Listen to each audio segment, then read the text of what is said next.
Welcome back to another episode of Rebel Weight Loss and Lifestyle. I'm your host, Cristy Code Red, author, entrepreneur, retired professional boxer, and I'm here with Cari, and we are excited about the series of podcasts that we're going to do. You're going to have a bunch in a row that are going to be, we're calling it Back to Basics. This is Back to Basics because, guys, we're getting close to 200 episodes on Rebel Weight Loss and Lifestyle, and what we're getting ready to talk about, we talked about a couple of years ago. And, we have a lot of new people coming on. We have a lot of new rebels, and a lot of rebels don't know the basics. So let's go over the basics today. Cari, I'm excited.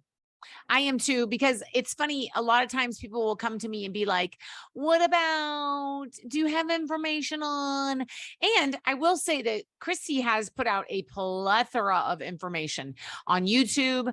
We have a help desk support.coderedlifestyle.com. And that is a ton. You can like search the knowledge base and get a ton of things. But I feel like sometimes a podcast is a great way to explain something. And I was having to go back to episode 1, episode 2, episode 10, and try to find these topics. And I think they need to be revisited. So we came up with the idea of revisiting the basics. And I think it's great. And I asked Cari when she came up with this idea, I was like, this is great. I love this. And I said, well, what should we start with? Well, we're going to start with the most important, and that is sleep. Because you know what we say, you ain't losing. Oh, shoot, I messed it up. Let me do it again. You know what we say, you ain't sleeping, you ain't losing. And sleep is the number one biggest rule when it comes to weight loss and overall good health. So we're going to talk to you today about sleep. A lot of people come to me, Cristy, and they're like, and let me back up. If people purchase a home study program in the network, they get their custom macronutrients based on a lot of information they give us. And they'll say to me, Cari, I am weighing my food. I am measuring my food. I am hitting my macros, meaning I'm getting them correctly. I'm intaking the correct amount. I'm eating at the right time. I'm drinking my water. I'm doing everything.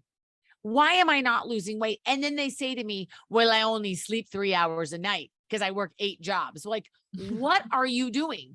Absolutely. You are not going to lose weight if you do not sleep. And when Cristy first told this to me years ago, I remember being like, but she's 100% right about this one. Yeah. And your body senses a lack of sleep as stress and will hang on to body fat and water as a way to protect itself. It's not your fault. It's not anybody's fault. It's just physiology. It's the way we were created. It doesn't know. And by the way, when you are tired, your body's going to send sugar cravings. Why? Because sugar is the quickest form of energy. And if you are tired, then your body's going to have you start craving a caramel macchiato and cake pop, so that if you can get a hit of sugar, maybe you won't cross over the yellow line and hit some oncoming traffic. It is just your body's way of protecting you. And you can't say, well, my dad's in the hospital. That's why I was up all night. And your body goes, oh, okay. Here's a pound off. It's okay. Here you go. You get a pound. That's just not the way it works. You can't reason with your body that way. So the pathophysiology behind not sleeping and not losing weight is super simple. When you don't sleep chronically, now maybe Cristy and I were talking one night, if it happens, 2 nights, if it happens, but when you chronically are under rested, you're chronically tired, sleep deprived. That's the word, under rested. There's a new word for you. Somebody write that down. Under rested. What is that? When you're chronically sleep deprived, what happens is that your body senses a threat. So now this is a part of your brain that is your ancient brain. This is your brain that makes you flee or fight. Or when the airplane does this, instantly your stomach drops. I can't control that response. When you're on a roller coaster, when a car comes out in front of you and then you have to slam on your brakes, you get that instant adrenaline response. Those are responses that are not controlled by your frontal brain, your thinking brain, your logical brain. These are basic primal brain responses. So when you don't sleep, what your body says is there's a threat. We don't know why our human body is not resting, but there's a threat. We sense this as stress. So when you are stressed, you increase your cortisol. We're going to talk about that more with Cristy and her experience with her continuous glucose monitor, and a series of events happen. So if you're stressed, it's no different to your body than getting chased by a tiger or someone continually almost slamming into your car. That is the same kind of cortisol response. So cortisol, you need cortisol, but it does a couple of things that aren't great. It revs up your blood glucose. It revs up your adrenaline. It tries to protect fat around the middle in case that saber-toothed tiger that was just chasing you, again, it doesn't know, tries to stab you with its horn, with its tusk, and that would protect your vital organs. So it is a basic primal brain response. And so your body is trying to protect itself from potential disaster. So it does not allow you to lose weight. No, this is a stressful time for us. We're not going to let weight go. Why aren't you sleeping? And that, folks, right there is why you cannot be sleep deprived and lose weight. I've been doing Code Red for 10 years. 10 years ago is when I had a pretty serious weight problem, and I had IBS, and I was on medication, and I was a real fat athlete, and I had a real bad eczema and acne on my face, and eczema on my scalp. And I just was unhealthy because I was mainlining Costco M&Ms, and I had no idea that my sugar was the problem. And so 10 years ago, I created the Code Red lifestyle and started writing my first program for $149. Had to handwrite it and put it in a manila envelope.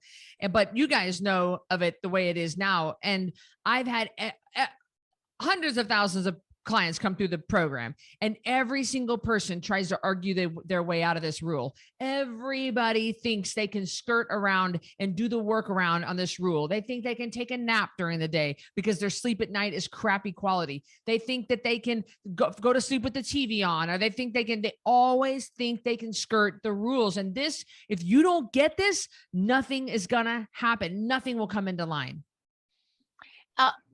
Do you notice, Cristy, and we've talked about this before, but a lot of moms and dads, especially the moms out there, they wear it as a badge of honor. Yes, they do. But let me talk about it. I only got 2 hours of sleep. Yeah. I only got one. After everyone goes to bed, so my geese are banging on the window. I'm so sorry. Isn't that funny? They can see me in here podcasting, and so they're banging on the window. Sorry about that. If you guys want me to pause it? Yeah, hold on.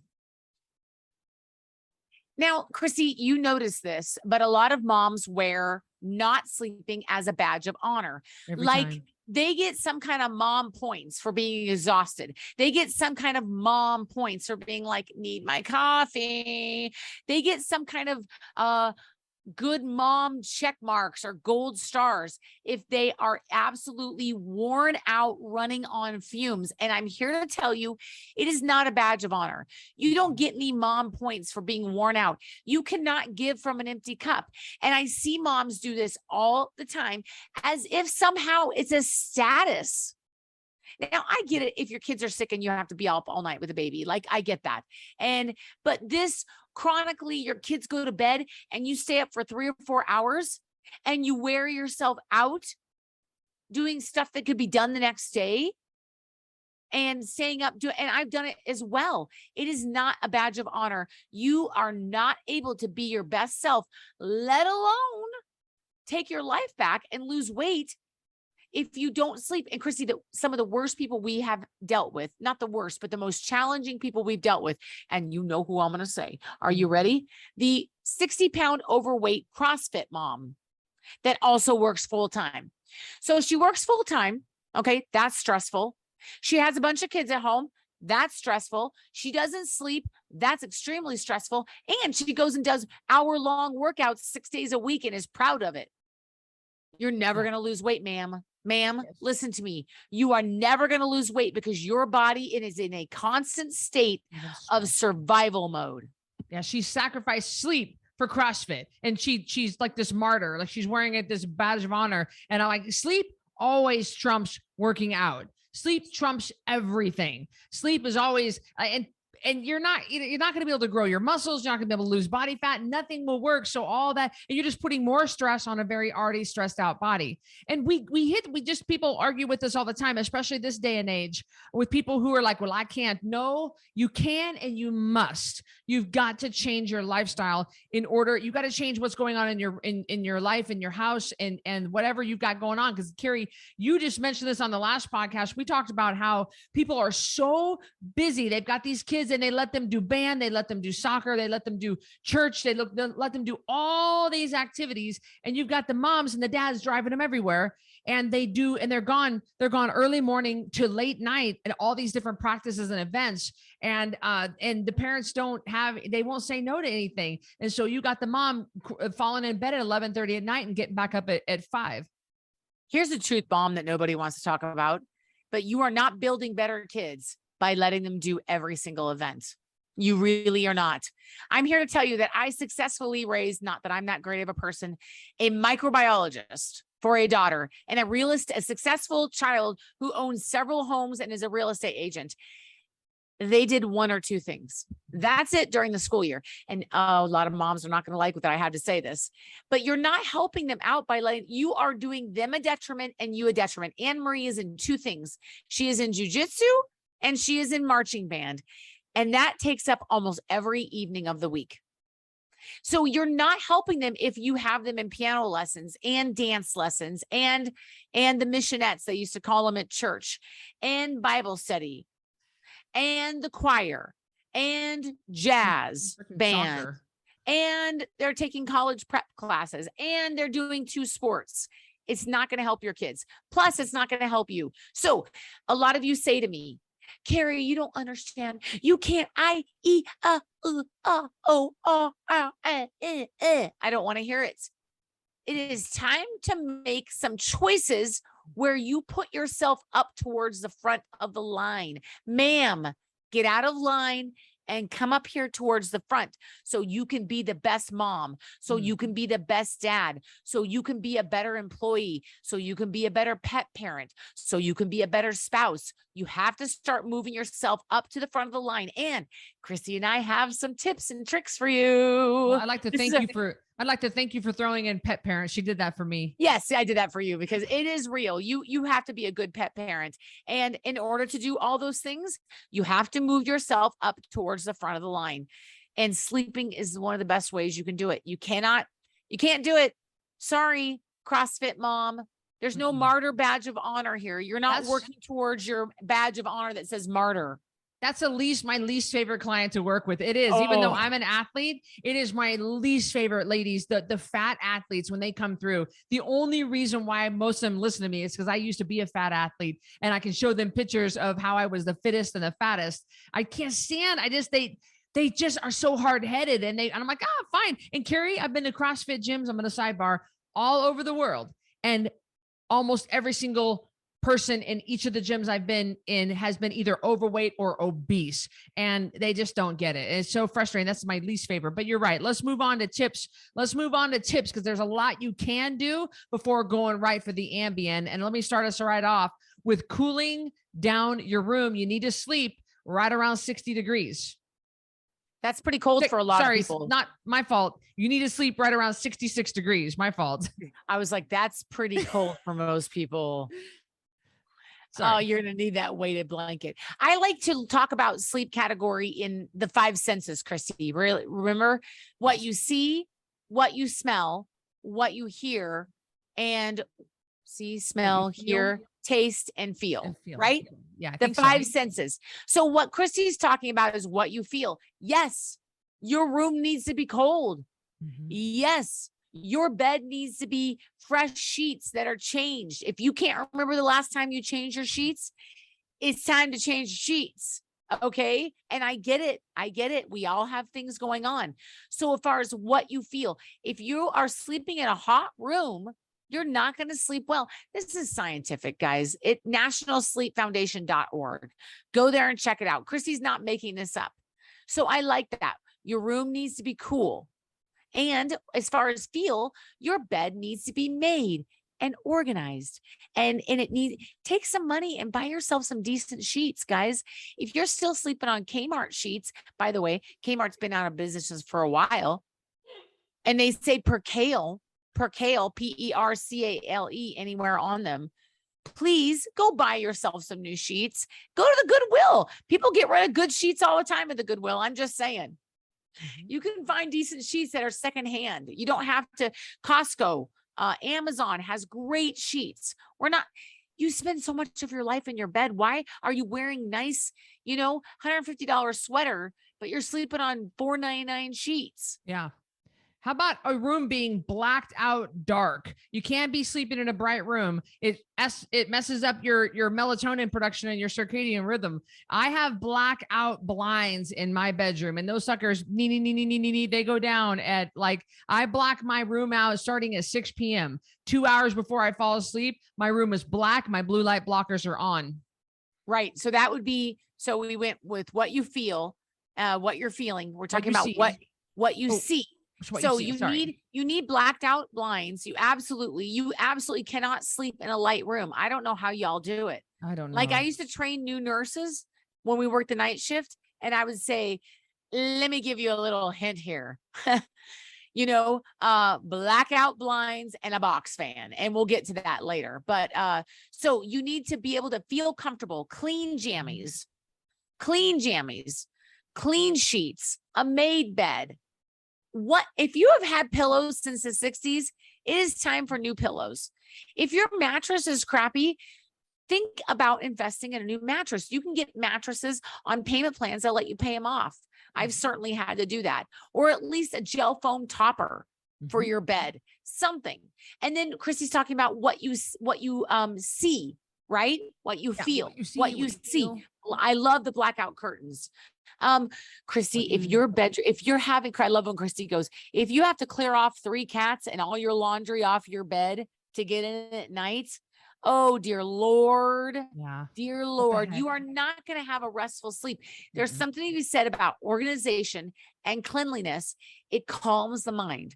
Yes. I follow a new person online. She talks about clutter, and it's stressful on a level that people don't know about. If you can't find your bedside table because there's so much crap on it, it's time to take some time to clean up your bedside table. So what are you seeing? What are you seeing in that room? I don't want to see the street lights down the road. I don't want to see 2 weeks worth of laundry. I agree with Cristy 100% on that one. Well, let me jump in and say that we have a lot of people that send in their before and after pictures, and they take a picture of themselves in the mirror. You can see what their bedroom looks like, sis. It's trashed. I rarely have ever seen someone with a made bed and a clean room. It's trash, sis. It's trashed.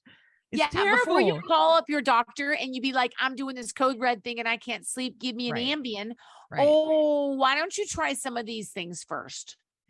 Can we give it a shot? Maybe we're wrong. Try it. Let's see how it goes. Can we talk about co-sleeping both with kids and pets? Because I can speak to the pets thing, but I mean, you can speak to the kids, because I know people are going to that's going to get some feathers ruffled about kids in the bed and you taking a little 4-year-old's heel to your rib cage at 1:30 a.m. I think some people can get good sleep and co-sleep. However, I would love for you to get a Fitbit and track your sleep and see if you sleep better with your kids in the bed or out of the bed. Now, if this is a big philosophical thing for you, then sleep with your kids. But you need to be very aware that if that is inhibiting your weight loss, that studies I know there's lots of studies on both sides. Some people say that kids in their own bed and kids and parents in their own bed sleep better. Some people that are big proponents of co-sleeping say I sleep perfectly fine with my kids. I'd love to see the numeric evidence on that. If you want to stick to it, that's fine. But let's do a week of you sleeping by yourself and a week of you sleeping by your kids and look at your sleep scores. If you can have the evidence that you sleep just as great, that's fine. When I was nursing, let me tell you, those babies were in bed with me because I would roll over and feed them because I was so tired and flip on the other side and feed them. But I didn't sleep as well. It's just the truth. No one wants to talk about it, but it's true. So Carrie raised all of her kids to sleep with the box fan in their room. And just recently, because I do live at the top of the Grove Hotel, and during hockey season, because the Grove Hotel is hooked to the Boise Center, where the ice hockey and all events, the bands, we have concerts there, we have ice hockey, we have fights there, and I can hear that it's so loud. And so recently, Carrie got me hooked on a box fan because you can take the girl out of the trailer. I'm telling you, it's been a lifesaver for me, not just keeping the breeze going in my room, keeping my room cooler, but that noise. Also, Cristy, I think white noise is huge. I ruined all my children. And now I have a white noise app on my phone. Yeah, and you can get it. They're free. You don't have to spend a lot of money on them. Apple Watches have them. Everyone has a white noise app. You don't have to spend a ton of money, so don't stress out about it. But you absolutely can get white noise. White noise is huge. And you do not want to hear the streets down below. You don't want to hear your partner talking in their sleep. I don't even want to hear the dogs making sounds. Our dogs sleep in our room, but only the ones that can lay still and stay in one spot. Otherwise, they go down to their own room. So 2 out of 5 can sleep up there. Plus, I need a bigger bed if I'm going to have everybody up there. But that's it. You have to make the cut, Cristy. This is like a talent agency. You got to make the cut. Yeah. Where are your headshots? So you got, as far as hearing goes, you need to have a white noise. I do not agree with falling asleep to the TV. And let me tell you why. That noise is so varied. I do believe it interferes with sleep. Again, if you can show me your sleep scores sleeping with a TV and sleeping with white noise, that's fine. You can fall asleep to ASMR. I don't care what it is, but I think having some level of the rainforest or whatever you want in the background, something to block out the noise happening around your life, it will really improve the quality of the sleep. And also, I have ruined all my children. All of them sleep with box fans. I think a box fan's the best sound because it's like, and it has like, there's a hollow kind of sound to it that fills a room. I get on an airplane and put my AirPods in and listen to a box fan sound. That's how addicted I am. You'd think the sound of the airplane would help, but another thing that I started using about 8 years ago is weighted blankets. And I have one at both of my houses and I can hardly sleep. In fact, whenever Cari and I travel together, because Cari pretty much travels with me to all my events, she always asks the hotel for more blankets, not because she wants to be warm, because she likes the weight. So we're both the same way. We like the weight on us, and a weighted blanket is like it's great for people with PTSD and people that have a hard time sleeping. I love a weighted blanket. I mean, that is huge. A weighted blanket and cleaning up your room. You know, it's sort of like dealing with a chronic condition, Cristy. One thing doesn't usually work. Okay. Mr. So-and-so, you have this terrible injury. You're going to have pain for the rest of your life. So, okay, well, I'll just take hydrocodone.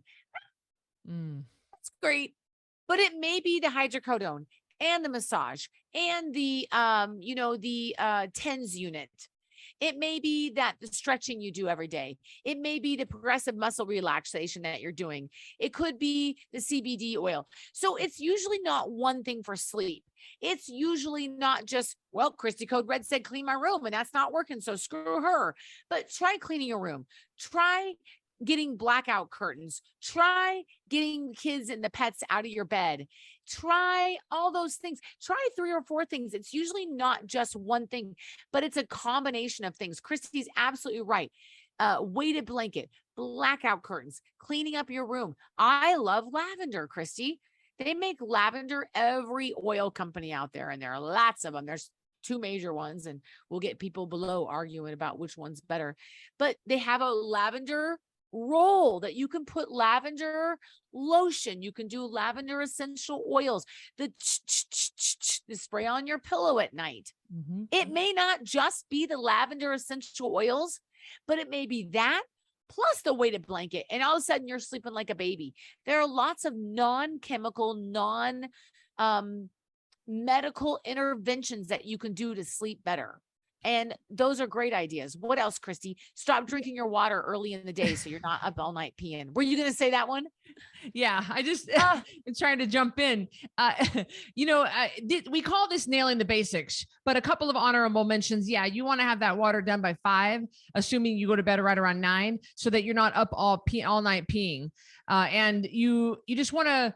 We want to make sure that you're having your magnesium on board, because magnesium relaxes. We want to take that at night. That's another thing that people have noticed, that their sleep has improved tremendously just from the code red magnesium, which is a high quality mag that has a higher absorbency rate than your normal Costco brand Nature Made, which is about 30 to 31% absorbency rate, which means you're just peeing out expensive urine, where our absorbency rate of ours is up into the 80s, 83% absorbency rate. So you're just absorbing a lot more. So you're getting more bang for the buck. And that can really just that alone can help you sleep really well. But we don't want you going right for the Ambien. Now, if you're like me, you do need to have a half of a Kirkland brand sleep aid, like a Unisom. But that's not going to work unless I'm wearing my blue light blocking glasses, unless my room is blacked out, unless it's 66 degrees. I've got to have a weighted blanket. I've got to make sure I do my ASMR. I've got to have CBD oil under my tongue, hold it there for a minute, then I swallow it.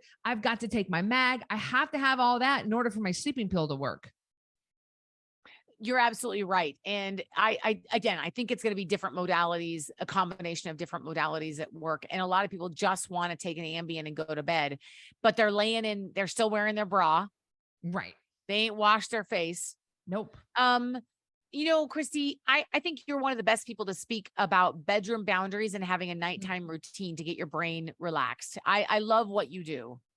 Well, thank you. I have been made fun of for years about this, and I have become very militant about my sleep. I am asleep by 8 p.m. and I wake up at 4 a.m. That's 8 hours of sleep. And some of you can't even begin to imagine that. You go, oh my gosh. I know.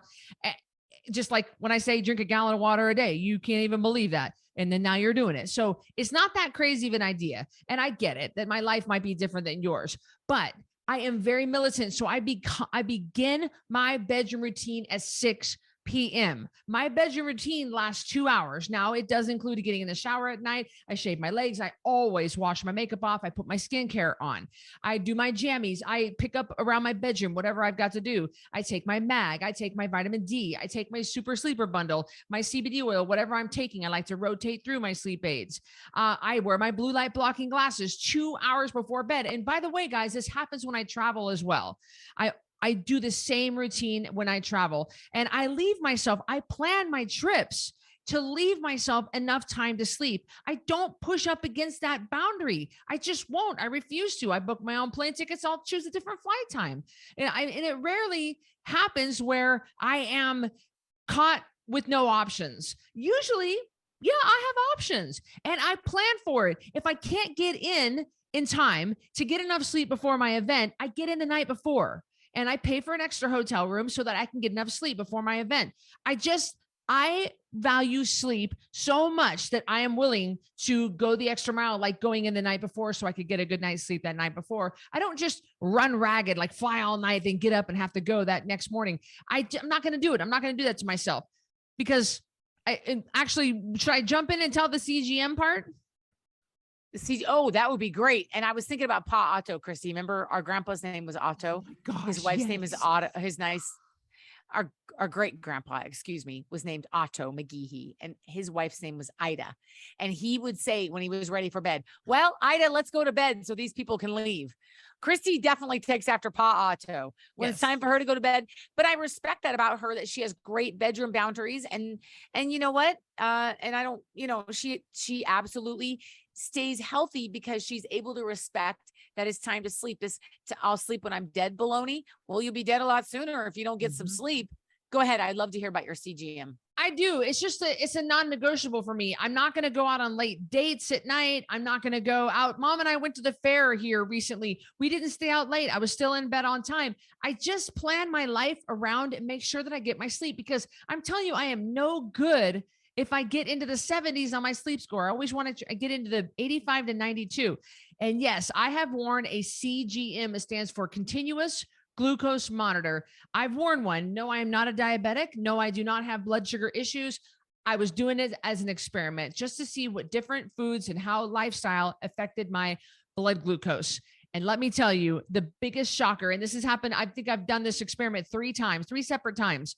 Every time I get a bad night's sleep, my blood sugar is 20 points higher, and it does not come down all day long. Because remember, your blood sugar goes up when you eat something totally normal. That's totally fine. But we want it to come right back down. We don't want it to stay up and up and up and up for hours. You don't want your blood. We want it to go up, come right back down. But on a bad night's sleep, no matter what I eat, no matter what I drink that next day, the blood sugar stays up all day long, which means I'm storing fat, And it has happened every time. And it was the biggest eye opener when I wore my CGM. Which means that your body is releasing cortisol because it senses a stress. It's a stress response. And part of cortisol response is increased glucose in case you have to run 5 miles because a saber-toothed tiger is, chasing you. It wants to give you fast energy. So what Cristy's saying is because she didn't sleep, her body sensed it as a stress and kept her blood sugar high all day. And it's releasing a lot of insulin to bring the blood sugar down. It's releasing so much and it's not able to get it down. My blood sugar is not able to get itself down. That's shocking. Cari, my heart pounds all day long. My heart rate is higher. I'm out of breath more. I mean, when I am sleep deprived and I try to go into the day, my body's having to work so much harder to get myself back to homeostasis, back to regular. And it all day long, it's a ruined day. Can you give us the down and dirty on, I think we should talk about 2 more things and whatever else you want. Let's talk about how to track your sleep. The quick, maybe, you don't have to go into great detail unless you think that they need to know, because you helped me out by saying, Cari, it's not complicated. And number 2, let's talk about if people need meds. So you are the Fitbit expert. And by the way, we're not affiliated with Fitbit. We just like that it does what we need for not a real expensive cost. When I was looking at sleep trackers, and there are a couple of them out there.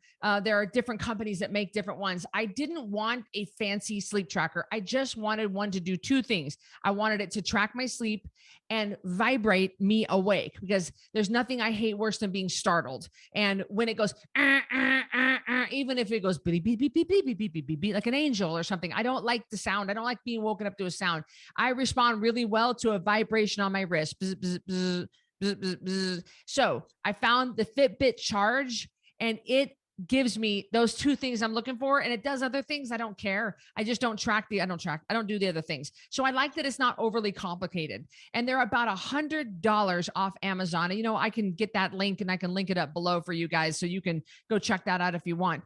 And it gives you a sleep score. So the sleep score, and I'm not going to go into great detail about this. I think I'm going to teach a workshop about it or something, but the sleep score tells you the quality of sleep, and you really want to get into the 80s on your sleep score. But keep in mind, we really want to move in a direction of better improvement. So once you do get your Fitbit and you get your baseline and you see where you are, you can improve from there. Maybe your baseline is 67, which is terrible. And now, 10 days later, your sleep score is now 74. We should be celebrating. And then a month later, you're now 81. This is awesome. And then by the end of 90 days, you're sleeping near the 90s. This is phenomenal news. And this is what Cari and I went round and round about this for years. And finally I said, get a Fitbit, track your sleep. And it's been a game changer for you, hasn't it, sis? It absolutely has. And it's simple. Like Cristy said, we're just looking for you to find out what your baseline is and how can we improve on your baseline. It gives you measurable numbers. It's like stepping on a scale. It's not everything. It doesn't define you, but it gives you a good idea of what's really happening. It's not foolproof, but I love a Fitbit. And if you have to have medication interventions before you reach for the trazodone, before you reach for the Ambien, before you reach for the Lunesta and amitriptyline and all that, let's talk about some that are out on the market that may be helpful. But Cristy, here's what I found to be the biggest thing is that you got to rotate them. Cristy used to take a half of one forever. And I would think someday that's going to quit working. And guess what? It quit working. So Cristy has to rotate through. So my suggestion to people that struggle with this is that you find 3 or 4 things that work and you just keep your body guessing by rotating through them day by day. And here are some things that we like. Number one, diphenhydramine, the good old Benadryl. The problem with Benadryl is if you take it every night, it will stop working, but you might want to include it in your mix. Number two, Doxylamine Succinate. Doxylamine Succinate. This is the active ingredient in Unisom. However, they now make Unisom with Benadryl, diphenhydramine. So just be aware of that. But that comes in a 25 milligram capsule. Less is more. So take half to begin with, okay, of Doxylamine Succinate. You can also add that to your rotation. You can find a multi-layered sleep product that is time-release melatonin. Everybody has them. We like Tri-Sleep from GNC TRI. Tri-Sleep is a little spendy, but you can put that in the rotation. Here's the best thing. Cristy came up with an amazing bundle. You can find it on the website. It's called the Super Sleeper Bundle. Consists of 3 products. Why 3? Because of the rotation phenomenon that we're talking about. The 3 products are Code Red Calm, Code Red Sleep Assist, and the Code Red CBD oil, which does not contain THC. So those 3 products, you get a great deal on all 3 of them, less than what you're going to pay for CBD oil. You're going to use them in rotation. Code Red Calm, it helps calm neurotransmitters. It has things like hops extract, grape seed. I mean, some of those other some of the things are going to help just calm your brain a little bit. And then Code Red Sleep Assist, which is a melatonin, chewable melatonin, and then the CBD oil. Again, these 3 products, not to go into great detail, but you can use them in rotation with a Doxylamine Succinate, with a melatonin blend, whatever, but you need to rotate and keep playing around till you find what works. It's not going to be one and done. I hope it is one and done for you, but it might take some playing. You can become habituated to it if you're not careful. And that was my problem. I knew it was coming and it has come. So I'm having to rethink my sleep, and that's okay. Please, please, please, please, please don't go right for the Ambien. Please don't go right for the propofol. Okay, not funny, but please start off small. And if you wake up hungover, don't just automatically say, well, that didn't work. Just start off with less next time. I know that for me, for a long time, if I took a full Unisom, I would wake up hungover and I would be groggy and I'd be drooling all day long. But if I take a half, it's perfect. And so don't just give up and say, like, it doesn't work. Oh, screw it. It doesn't work. I'm just going to be miserable and fat. No. We can work with you on this. We will find what works. Start off with less.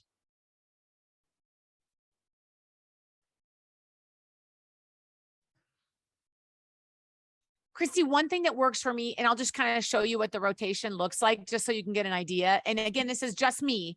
Cristy's different. You're going to be different. So I will have Sleep Assist, Code Red CBD oil, maybe a melatonin blend plus the other melatonin, and maybe the Doxylamine Succinate. So maybe one night I'll do a half of Doxylamine Succinate. The next night I'll do CBD oil and Code Red Calm. The next night I'll do a melatonin blend and the CBD oil.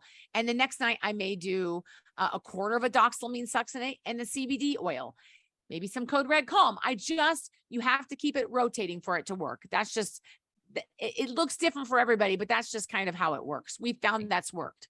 Cari, you get excellent sleep scores. I'm always like, when you sleep, when you're on, like you get it's amazing to sleep. And it's made a big difference with your life.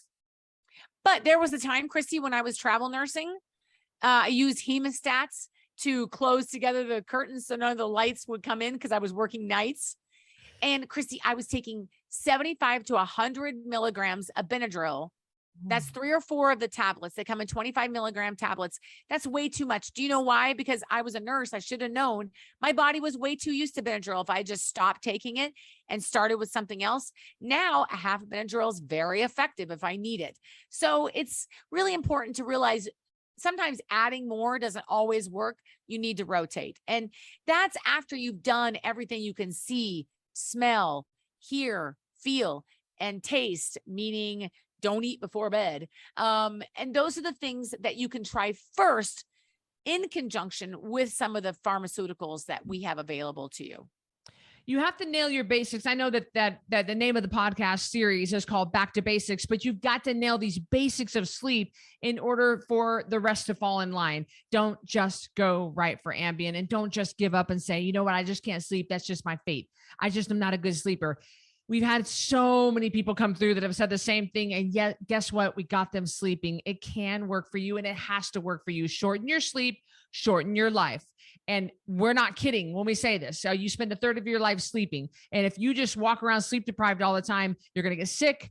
It's not good. And your life is going to be, it's going to be rough. It's going to be, and we're just chronically sleep deprived in our society. We just accept this, and it shouldn't be that way. I agree. No badge of honors here. We don't do the martyr thing. We don't like that baloney. Well, my gosh, this was a lot of fun. We covered a ton in Back to Basics Part 1, which is sleep. So glad that you joined us for this. And guys, we will see you next week on Part 2. Take care, everybody.